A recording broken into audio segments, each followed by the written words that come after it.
Podcasting from Brooklyn Bridge Park at Pier Number 2. This is the Brooklyn Baritone Podcast.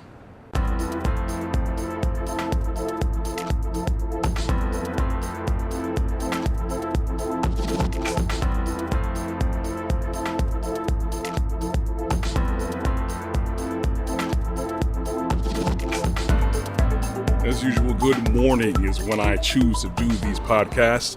But whenever you're trying to listen to this, morning, afternoon, evening, nighttime, as always, I appreciate the listens, I appreciate the likes, and I appreciate the subscribe when you hit that button and the notifications for every time I post something on YouTube. And thank you for all you people in podcast land. Do you have milk, or I should say, got milk or nah? Going from a different path than what I usually talk about from the past, still current political things going on. I'm going to switch gears a little bit more geared to why I started this channel and podcast. Just to let you know, about 68% of the world is lactose intolerant. I know a lot of people didn't think about that before. A lot of people don't ever think about that at all because milk is so ingrained in our lives and our culture.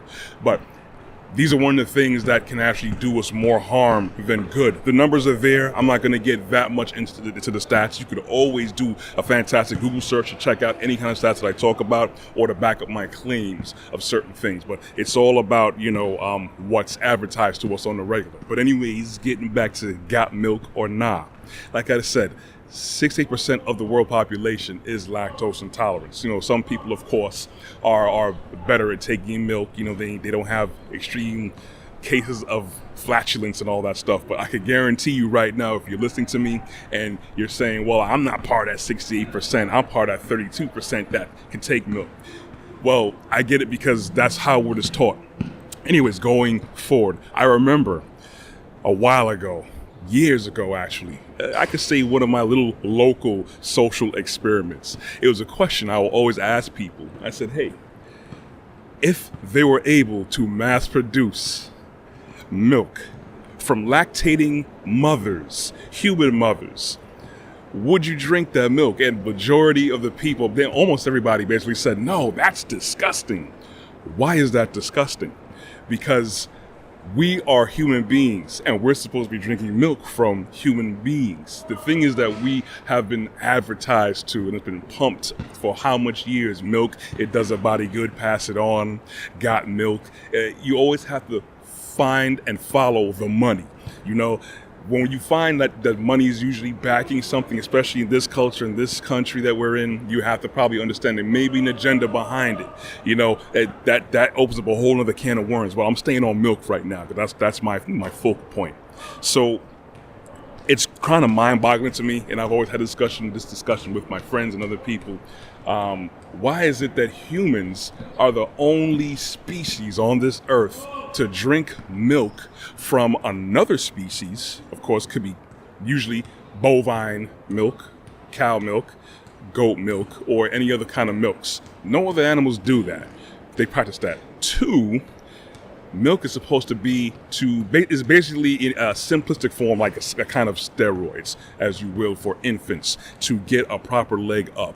So they're not left behind. They could build their muscles and their immune system much faster. And then they get to the point in life where they no longer need that kind of growth stimulant anymore. You're not going to see any other species drinking milk after a certain point of life, usually past infancy. You don't see it. It just doesn't happen. It's just how the natural order of things are. And I could say 3 as well. So we went through the species. We're the only one who drinks other species milk. We're the only one who drinks it past infancy. But at the same time, the milks that we're drinking, usually cow milk, it's meant to support a baby animal, a calf, that is supposed to grow into like 1,000 pound or close to maybe 2,000 pound. My numbers may be off, but you get the idea of a beast on the land that weighs way more than us, that has way more muscle mass than us, that has a way different digestive system than us. But at the same time, simply because of engineered and focused advertising, and we've been programmed with this. You got to drink milk to build your bones. And there's nothing really, honestly, scientifically that even proves that. What it comes down to is basically the types of food that you eat, because basically a lot of diseases that we get are based upon our gut health, and a lot of things that we eat, milk included, which is why it's the focal point of what I'm talking about today. Milk is one of those things that helps kind of destroy and kind of degrades our gut health. And then the problem is, we have a lining in our intestines and our stomach, well, really our intestines, where it's supposed to be kind of airtight. You could look up the actual term of it, but when we don't have the right kind of gut health, the airtight seals kind of open up, and then that's where all the extra crap comes in and goes into our bloodstream, and this is what leads to a whole plethora of diseases. I'm telling you guys this because I love you guys, one, and at the same time, we want to promote a proper, healthy population of people. I'm not too sure about the people who may be at the top funneling all of these funds into this wrongful advertising that they're pumping into us. But I'm telling you this because it's all about gut health. You have a sick body, you're going to be more than likely to get a lot of diseases. You're going to get broken down much more. And then, of course, you're going to be dependent more on the big pharmaceutical industry that they're always pushing to us all the time. So you have to look at the common sense breakdown of it. When people find out that I don't eat certain things, that I don't eat meat and dairy, they say, where do you get the protein from? Why are you so big? Well, I'm big because I need to exercise more. I have a body where I need to really burn a lot of calories and not eat certain things. And at the same time with the milk as well, not just focus on this regular milk, but also the milk that we get, especially here in America and many parts of the world, it's super processed. And then we have to look at the condition of the animals that we're taking these products from, because they are not in the best conditions. Because you've got to remember, follow the money. They're always funneling money into making more and bigger and faster byproducts from the agriculture, well, from livestock, from pigs, from cows, chickens. When you go back 50 years, cows and chickens didn't look the way they do. You go to other countries where they don't have these industrial processes, they don't look the way they do. This was what impacts the kind of quality of food that we have. Anyways, use this common sense.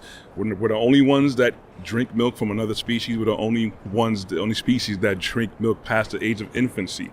If you have milk, it has to be the best, most purest form. And at the same time, you have to limit that. Limit your quality, your quantity, and then make sure the quality is even better than what we've been led to believe. Anyways, I hope I sparked interest in you. You can check the rest of my content out on my website. That is www.brooklynbaritone.com. You can also make sure you check out my YouTube channel and subscribe and hit that notification at Brooklyn Baritone. You can find me under LinkedIn under Corey Ashley. I am also on Instagram and Facebook, and you can catch my podcast on the Google Play Store and the Apple iTunes Play Store. Thank you for listening. I pray I've changed someone's mind out there. I pray that I hope someone will probably listen and look and do research on themselves. I am out of here. Enjoy your week. You will hear from me next week. I'm going to enjoy the days like everybody else out here too. All good.